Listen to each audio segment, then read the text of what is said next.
Alright, so we've all been there where you weed whack and all of a sudden your weed whacker runs out of string. Luckily for you, Toro makes it easy to restring your Toro Flex Force weed whacker. And to show you how easy it is right now. Okay, so here's the bottom of my Toro Flex Force weed whacker. And there's an arrow on the push-in button right here. So we're gonna do, it says line in right here. And there's an arrow. So this arrow is gonna line up with that arrow in order for the string to go through. So basically you just turn the knob and line it up with that arrow, and it says line in right here. So at this point, if you come over here, you press down on the knob and you can see a hole right there. You might be able to see it. So you're gonna take your string. It should take about 25 feet of string. I have a short piece of string here for the weed whacker just to kind of show you guys what to do.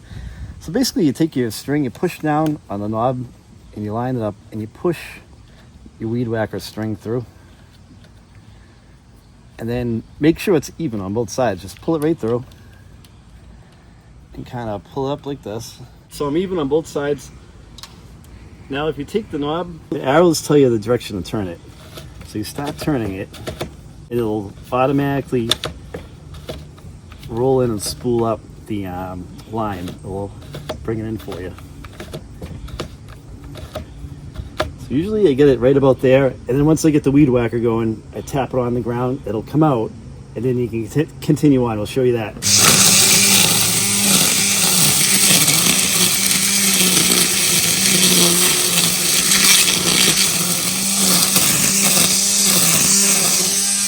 So that's how easy it is to restring your Toro Flex Force weed whacker. It's really easy to do.